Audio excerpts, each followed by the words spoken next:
Iya, sedikit saja. Cik.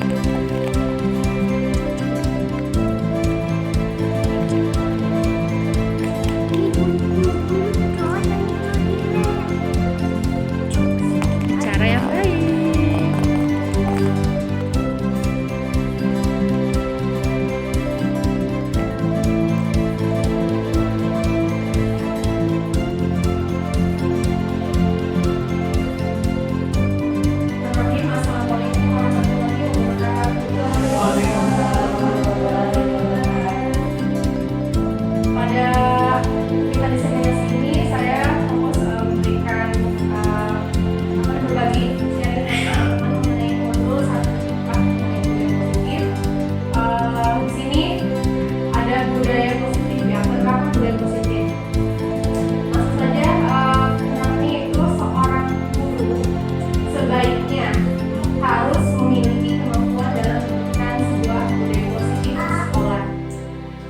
Budaya positif dapat dijalankan dengan mengikuti konsep inti seperti budaya positif, memahami motivasi perilaku manusia, berkaitan dengan hukuman dan penghargaan, posisi kontrol seorang guru, membuat keyakinan kelas, dan penerapan segitiga restitusi dalam pemecahan masalah.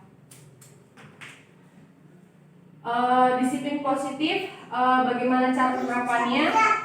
Di sini cara penerapan disiplin yang mengajarkan anak bertanggung jawab, menumbuhkan kesadaran diri berdasarkan nilai-nilai kebajikan. Jadi kalau misalkan kita secara umum ya mengenal disiplin itu sebagai suatu hal yang positif ya, sama halnya dengan pengertian pada budaya positif di sini. Jadi ketika seseorang atau peserta didik kita melakukan suatu perilaku gitu ya, itu merupakan harapannya berasal dari motivasi intrinsik dalam dirinya. Lebih fokus pada disiplin internal, jadi bukan karena faktor eksternal, bukan karena disuruh orang lain, bukan karena takut dihukum orang lain, atau bukan karena ingin mendapatkan penghargaan dari lingkungan, tapi memang lebih fokus pada disiplin internal yang memungkinkan siswa itu mengontrol tindakan yang mereka lakukan sendiri gitu, dan dapat memahami serta menyadari tindakan mereka itu berdasarkan motivasi internal, bukan karena pujian dan hukuman ya, seperti itu. Motivasi perilaku manusia, seperti yang kita ketahui ya, mungkin teman-teman juga kalau melakukan sesuatu ya pasti ada hal yang memotivasinya gitu ya.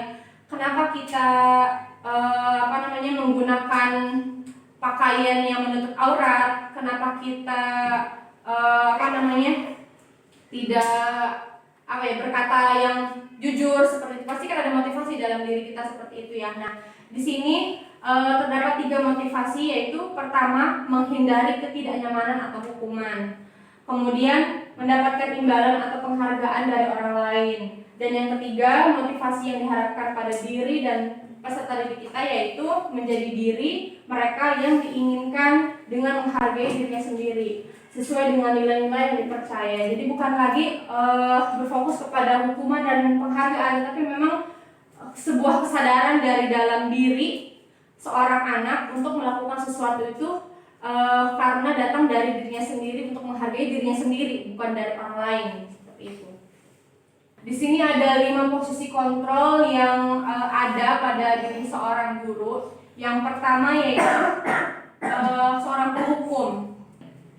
Kemudian pembuat rasa bersalah, misalnya seperti ini, tuh kan misalnya apa namanya, karena kamu misalnya tidak ikut aturan tazah, terus tadi temennya ada yang jatuh, misalnya seperti itu ya. Jadi mereka itu bukan apa namanya, bukan sadar kesalahan atas diri ya mereka sendiri, tetapi karena memang gara-gara aku orang lain menjadi terluka seperti. Jadi itu mungkin secara jangka pendeknya itu bisa membuat mereka sadar ya, iya jangan-jangan gara-gara aku, tetapi itu ternyata jangkanya sangat pendek gitu ya. Di lain kesempatan kemungkinan besar seorang anak itu akan kembali melakukan kesalahan yang sama. Kemudian sebagai teman ya, misalnya ketika bermain balok, misalnya seperti itu, ketika bermain balok terus kemudian apa namanya, dia tidak kembali merapikan balok yang sudah dia gunakan gitu ya.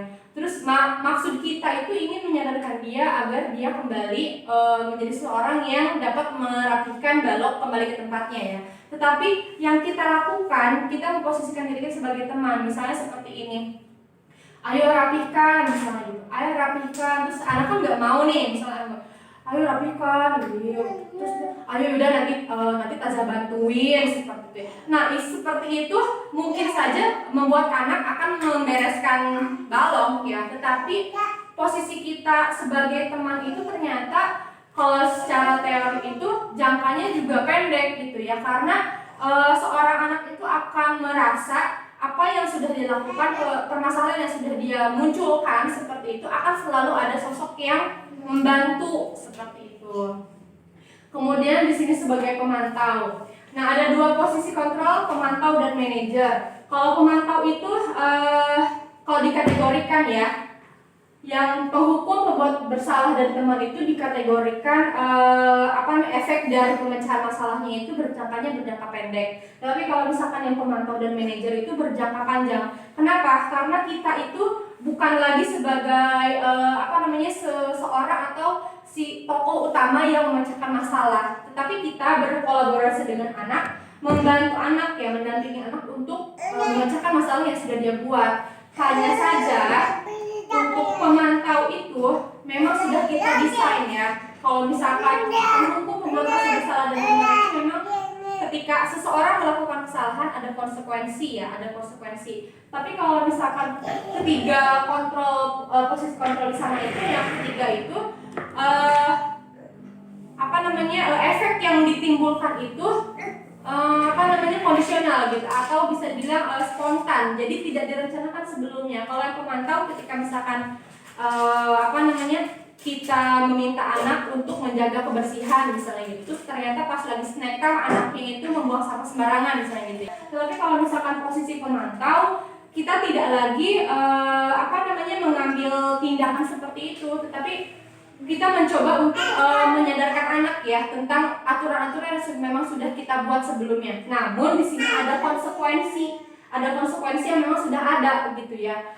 Sedangkan pada posisi manajer, kesepakatan sudah kita buat, namun tidak ada konsekuensi yang ada. Jadi memang posisi manajer ini dikatakan posisi ideal, namun pada praktiknya di lapangan memang cukup rumit dilakukan ya, karena terkait kesiapan mental juga ya. Anak TK itu seperti cukup sulit untuk menerapkan manajer ini. Tetapi dalam posisi kontrol ini seorang guru dihimbau begitu ya, akan lebih baik juga memilih atau berada pada posisi manajer. Jadi seorang guru itu harus mengambil peran sebagai manajer. Hal ini akan memunculkan motivasi internal dalam diri siswa. Guru bekerja sama dengan siswa, memberi mereka tanggung jawab atas perilaku mereka dan mendukung mereka dalam menemukan solusi. Contohnya seperti ini, ketika kasusnya sama, misalkan membuang sampah, ini kan catatannya manajer itu sudah buat kesepakatan ya, atau yang kita sebut dengan keyakinan kelas ya. Kalau misalkan tata tertib, berarti kan konotasinya kalau tidak mematuhi tata tertib berarti ada hukuman kan, seperti itu. Kalau misalkan manajer, adanya keyakinan kelas, bukan lagi misalkan jangan buang sampah sembarangan. Itu kan seperti konotasinya sebuah aturan yang memang ada hukumannya. Tetapi kalau misalkan pada keyakinan kelas yang ada di posisi manajer itu lebih kepada menjaga kebersihan. Konotasi beda ya, konotasinya lebih positif terdengar seperti itu. Jadi nanti ada praktiknya pada posisi manajer ini. Ketika kita melakukan pemecahan masalah kepada anak, nanti ada yang namanya proses segitiga restitusi seperti itu. Yang ini mengenai keyakinan kelas yang tadi sudah disinggung. Jadi pertama itu berawal dari peraturan kelas ya, peraturan kelas, tata tertib yang memang sudah ada baku ya, bukan berasal dari anak, tetapi memang dari sekolah, dari guru, dari pihak unit seperti itu ya. Dan anak itu tidak dilibatkan dalam pembuatan peraturan kelas ini. Dan naik ke atas, kita mencoba untuk membuat sebuah keyakinan yang mana pada proses pembuatan itu melibatkan anak. Kita tidak lagi meminta idealnya sih ya, idealnya itu anak itu yang menyebutkan, kita memancing ide mereka apa nih kira-kira keyakinan kelas yang akan kita buat gitu. Tapi untuk anak TK kita sesuaikan ya, kita yang mencari dan kita meminta persetujuan kepada anak untuk memasukkan si poin-poin tersebut kepada keyakinan kelas yang akan dibuat. Kemudian di sini jika sebuah keyakinan kelas ini sudah terbentuk, maka di kelas kita, di sekolah kita, idealnya akan tercipta sebuah lingkungan yang positif. Kemudian dari lingkungan yang positif ini akan menjadi sebuah kebiasaan yang akan menjadi sebuah budaya. Kemudian kata-kata yang dipilih yang kita masukkan kepada keyakinan kelas itu kata-kata yang memang mudah diingat dan dipahami, sehingga setiap individu itu akan lebih tergerak dalam menjalankan daripada hanya sekedar mengikuti serangkaian peraturan tanpa makna. Kalau misalkan kita kembalikan ke kondisi anak TK gitu ya, mungkin kalau kata-kata kurang relevan gitu ya, bisa kita buat dengan gambar seperti itu. Mungkin itu bisa lebih mereka pahami. Kalau misalkan mereka sudah menyadari sebuah gambar itu merupakan sebuah keyakinan yang memang harus mereka lakukan dan mereka buat sendiri, insya Allah ya mereka akan lebih tergerak untuk menjalankan si keyakinan kelas tersebut. Nah, ini dia sebuah proses pemecahan masalah, yaitu segitiga restitusi. Dimulai dengan menstabilkan identitas ya. Ketika kita menemui sebuah permasalahan ya, idealnya kita jangan dulu atau bahkan tidak boleh memposisikan anak tersebut sebagai pribadi yang salah. Di sini ada menstabilkan identitas. Sebelum kita melangkah ke tahapan-tahapan selanjutnya, 3 tahapan ini kita mencoba dulu untuk menstabilkan identitas mereka. Pertama dengan menanyakan ya.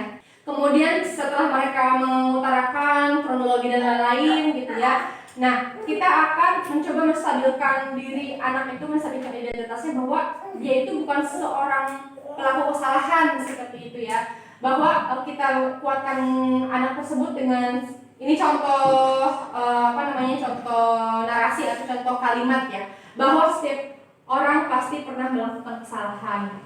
Kamu bukan satu-satunya seperti itu. Ini bukan berarti kita membenarkan apa yang dia lakukan, tapi kita cukup menstabilkan identitas agar efeknya itu tidak berjangka pendek ya. Kita harapkan ini dari pemecahan sebuah masalah itu kan efeknya panjang ya. Nah, kemudian langkah yang kedua itu adalah memvalidasi tindakan yang salah.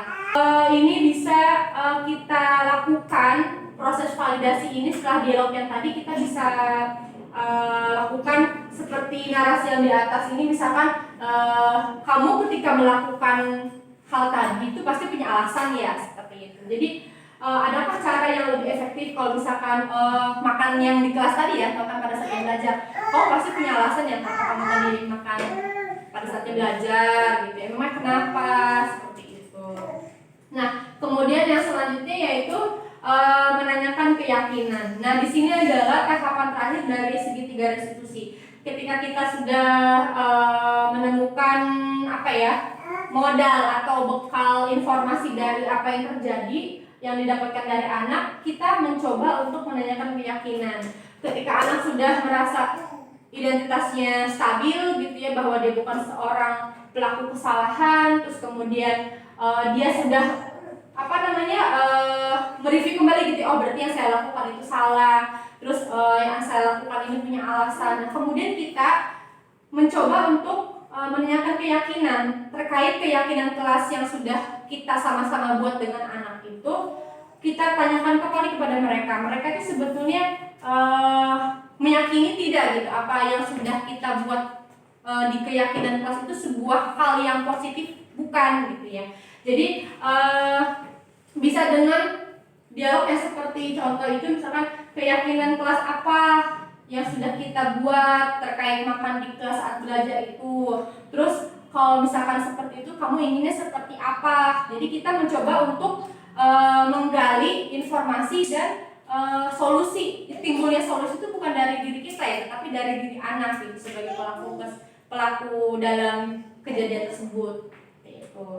Mungkin itu saja teman-teman yang bisa saya sampaikan. Mohon maaf masih banyak terdapat kekurangan.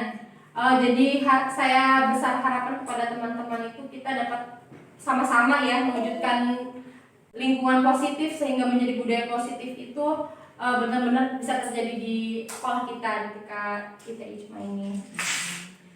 Oke, baik, terima kasih untuk waktunya. Sekali lagi mohon maaf, semoga bermanfaat. Saya tutup. Wabillahi taufiq wal hidayah. Wassalamualaikum warahmatullahi wabarakatuh.